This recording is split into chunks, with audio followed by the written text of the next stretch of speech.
बच्चों आज हम लोग जानेंगे आयतन के बारे में। पिछले वीडियो में हम लोगों ने देखा था क्षेत्रफल।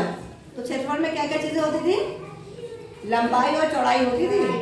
अब आज हम देखेंगे, हमारे पास यहाँ पर एक गुटका है, इसका हम देखेंगे इसमें हमारे पास क्या क्या चीजें हैं। ये क्या हो गई? ये लंबाई, ये चौड़ाई, और ये लंबाई और चौड़ाई हो गई, और ये इसकी ऊंचाई हो गई। तो इसमें हम देख रहे हैं तीन चीजें हैं, एक लंबाई है, एक चौड़ाई और एक ऊंचाई है। ठीक है।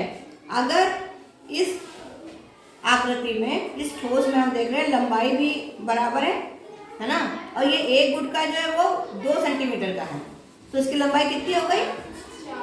4 सेंटीमीटर। चौड़ाई कितनी हो गई? 4 सेंटीमीटर। और ऊंचाई कितनी हो गई? 4 सेंटीमीटर। तो हमने देखा कि इस गुटके की लंबाई, चौड़ा और ऊंचाई बराबर है। 4 सेंटीमीटर लंबा है, 4 सेंटीमीटर चौड़ा और 4 सेंटीमीटर ऊंचा है।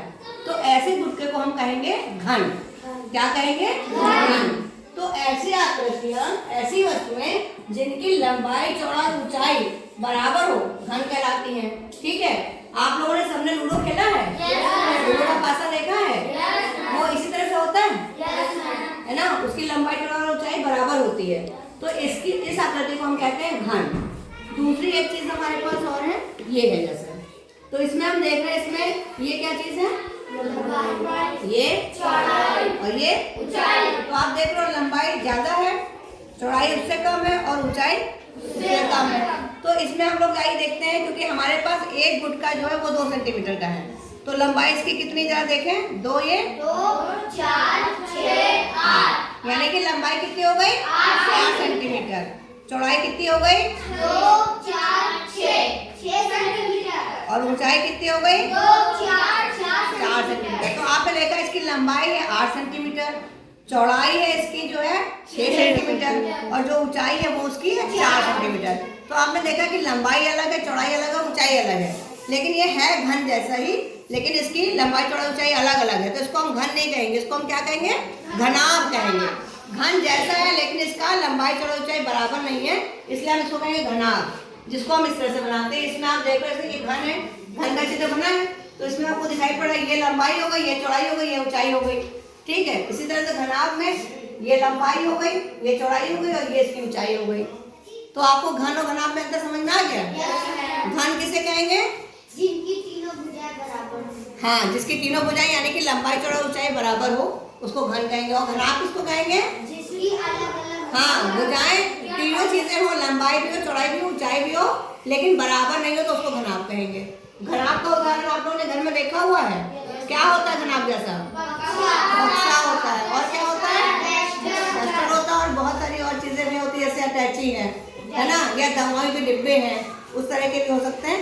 तो आज हम जानेंगे इसका। और ये जो घन है, ये घन जितनी जगह घेर रहा है, तो उसको हम इसका आयतन कहते हैं। ठीक है। जब ये घनाभ है, ये जितनी जगह घेरता है, उसको हम उसका आयतन कहते हैं। तो आयतन निकालने का तरीका हमारे पास है, जो सूत्र होता है वो होता है, घन का आयतन कैसे निकालेंगे वो समझ लीजिए। घन का आयतन ये बराबर हो जाएगा, ये एक भुजा, ये दूसरी भुजा, ये तीसरी भुजा, 3 भुजा है और तीनों बराबर है, तो हम इसको लिख देंगे भुजा गुणे भुजा और गुणे भुजा। ठीक है। और घनाभ में क्या हो जाएगा? इसमें लंबाई, चौड़ाई और ऊंचाई है ना, तो घनाभ का आयतन क्या हो जाएगा?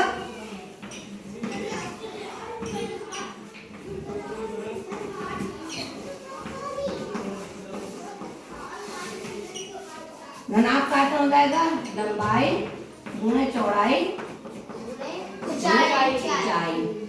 ठीक है। ये तो 2 सूत्र हो गए हमारे। ठीक। तो ये हमारा घन का आयतन का सूत्र है, और ये वाला जो है हमारा घनाभ का आयतन का सूत्र है। अब इसको हम कैसे निकालेंगे वो हम आपसे समझेंगे दूसरी क्लास में।